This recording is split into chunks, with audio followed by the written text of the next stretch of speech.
I'm Brigid Kaelin, and I play the piano and the guitar and the accordion and some other things with strings, but you probably know me for the musical saw. Yes, it's a real handsaw.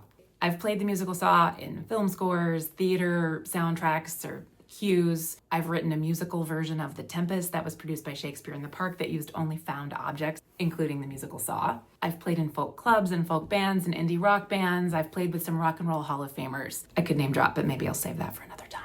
But most of the time I'm at home trying to make art and music and, things that nobody asked for, like 30-part saw arrangements of Happy Birthday in a minor key on the musical saw.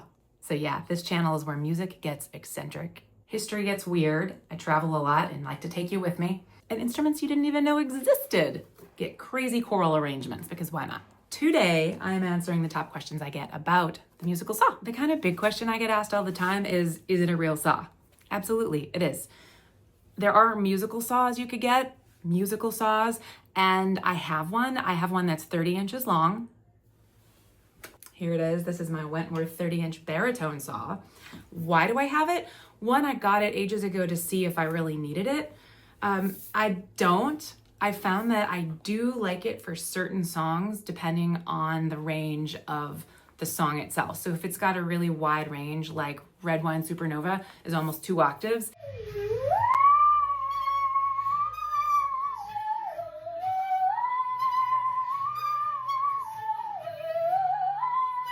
It's easier to play on this one because it's a little longer. But in general, and 99% of the time, I play a regular hardware store saw.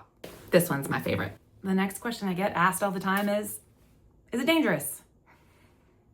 So inherently, I guess it is dangerous. It's a giant blade. It's a 26-inch long blade, but I've never been hurt. And I started playing when I was 8 years old. That's a story for another video.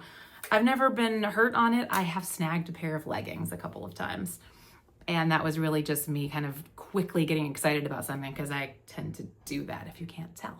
Now, if I suddenly decided to juggle it, we'd probably have a problem. But as far as just playing Ave Maria and stuff, I play on the flat side. Oh, that's a cinematic mode. I play on the flat side and I don't really get anywhere near this. I mean, I guess technically I'm near it. The blade does face in. It makes it look a lot more dangerous than it really is. The blade bends, but it doesn't snap. It's very, very well secured in here. So as long as you're not trying to saw and play at the same time, you're fine. Next question, did I invent this? No, I didn't invent this. Sure wish I had. The truth is the musical saw is one of the older instruments out there. It's been around for a very, very long time. And when I say long time, I mean millennia. Hand saws have been around for thousands of years. Someone's figured out that you can make music on it. There's not a lot of documented cases for when the bow started coming together with the saw, but you've always been able to hit it and make some sort of pitch. It's physics. I'm from Kentucky and I learned about the saw because my dad knew it as an old mountain instrument and he showed me. That said, it's not native to Appalachia in any way. There is history that shows it happening in different parts of the world. I'll get into that in another video. But yeah, I didn't make it up. What do you mean when you play it professionally? I mean that I get paid to do it. It's weird. So I started my music career as a singer-songwriter type. Well, really, I guess in college I was an accompanist. I played piano and I accompanied all the musical theater people on their auditions and the operas, and I was the orchestra pit at school and lots of school productions, and I went to NYU and productions up there. I played the piano for other people. I did play the musical saw, but I kind of did that on my own. I took a class in college. I remember where I played the saw for it, a music class, and I remember the professor being kind of blown away, and then everyone else in class really being mean to me about it. So that said, I'm clearly a little neurodivergent. So I took that as a message, don't tell people you play. And then when I started doing the original singer-songwriter thing, I have albums, maybe I'll link to them too. I had a folk country record in 2005 was my first one, and it sold a lot independently, and I got calls from all of the major record labels at the time. There were 3, I don't know how many there are now, but at the time there were 3. And they all were like, we really like you and your numbers are good, but you're a little too weird. And I was actually fine with that. I loved having total control of my own thing, and it was never my goal to get a Grammy or anything. But I do remember a couple of the advisors and the A&R people saying don't tell people that you play the saw or the accordion. That's weird. And in the same way, they also told me I had to straighten my hair. The music business is really strange. So I think I just kind of internalized that musical saw equals very weird, and probably it does, but now I don't care. So I'm doing it a lot more now. And also, I also learned that I'm quite good at it, and that most people who do try to play the saw can't play notes intentionally.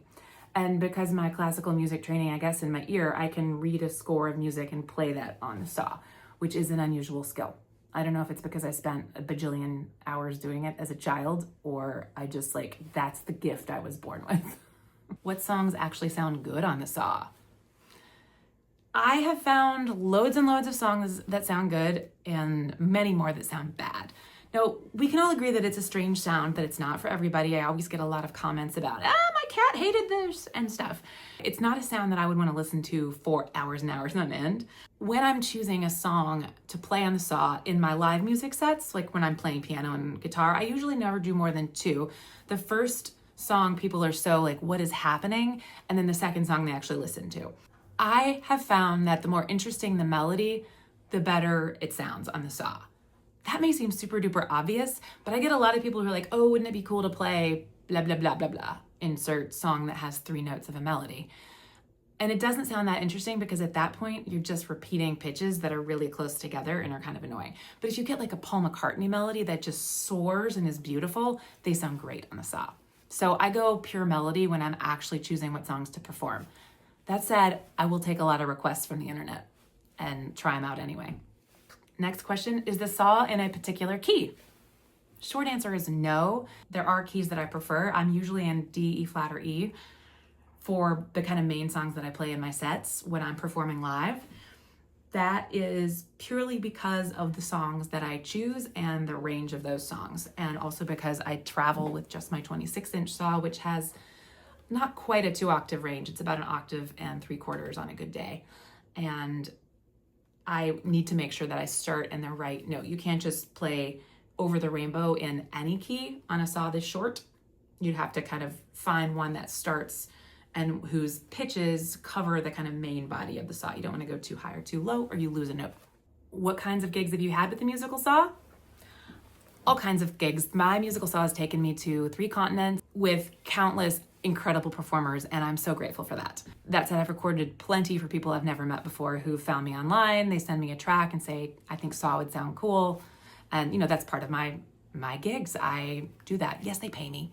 Not a lot, but I am a professional. I also love just doing wild and incredible things with saws, unexpected things. The kind of big one that I loved doing was creating an orchestra of 30 musical saws.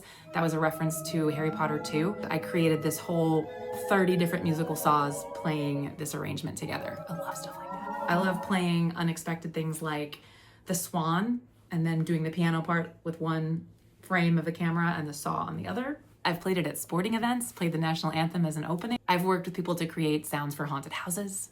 One of my favorite things to do though is to travel in general, and I love traveling with my kids and playing the musical saw in unexpected places. Like I went to Annet Castle and got to play the Harry Potter theme at Hogwarts. So yes, it's a real instrument. Thank you for hanging out. So that's your questions about musical saw. There are loads more. I will make more videos. I'm really loving this whole fun community that we're building here. Thank you for being part of it. Thanks for hitting subscribe and sharing with your friends. The world's on fire, so let's make some art. As cutting as a blade of grass.